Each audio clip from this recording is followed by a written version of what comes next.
Section 1. The Devil's Breath, Lancashire, 1612. The air hung heavy, thick with the scent of peat smoke and fear. A chill wind howled across the moor, whipping through the village of Pendle, carrying whispers of curses and witchcraft. The villagers, their faces etched with worry, huddled closer to their hearths, afraid to venture out after dark. Superstition clung to them like the damp wool on their backs. Old Demdike, her eyes like smouldering embers, muttered incantations beneath her breath. She was a feared figure, living on the edge of the village, her hovel a place of whispered tales and dark rumours. Her daughter, Chattox, equally notorious, stirred a bubbling cauldron, her face a mask of malevolence. The villagers believed they possessed the evil eye, that they could summon storms and blight crops with a single hex. One crisp morning, a peddler, John Law, arrived, his breath misting in the cold air. He was a stranger, his wares and his tales as foreign to Pendle as a tropical bird. As he made his way through the village, he encountered Alison Device, a young girl with eyes as bright as the buttons he peddled. Their paths crossed, and in that instant, the fate of Pendle shifted, setting in motion a chain of events that would stain the village with fear and suspicion.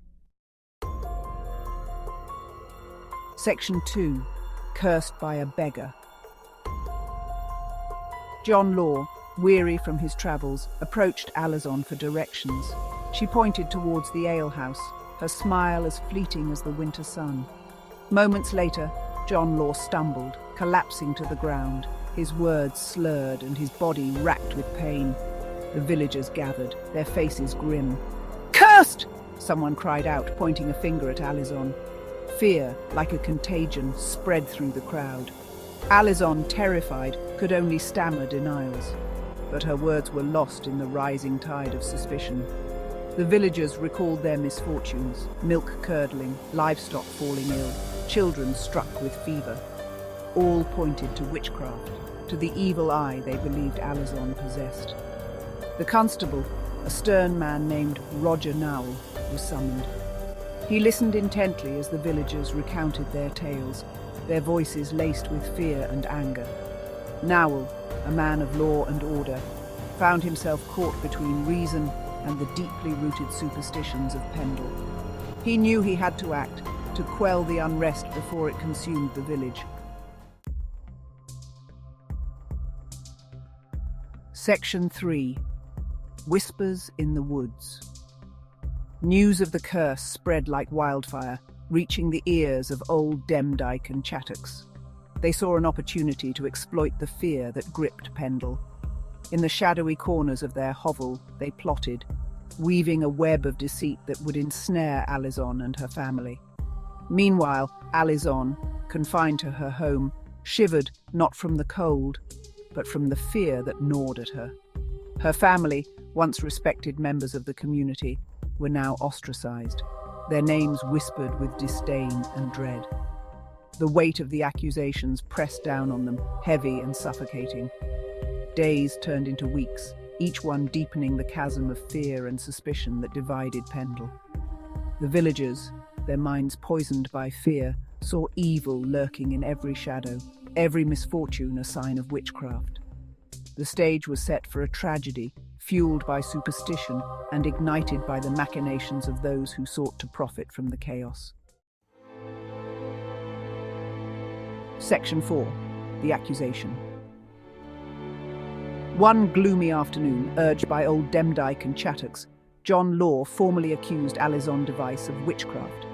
He claimed she had cursed him with a mere glance, his words echoing the fears that had festered within the village.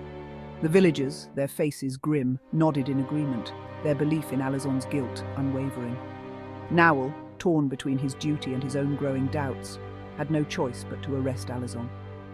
He watched as the young girl, her face pale and streaked with tears, was led away, her protestations of innocence drowned out by the jeering crowd. He felt a knot of unease in his stomach, a nagging sense that he was presiding over a grave injustice. As Alison was dragged through the muddy streets, her eyes met those of her mother, Elizabeth. In that brief exchange, a silent promise passed between them, a mother's fierce love battling against the overwhelming tide of fear and superstition. Little did they know, this was only the beginning of their ordeal, a prelude to a trial that would test their bonds and expose the darkness lurking beneath the surface of Pendle.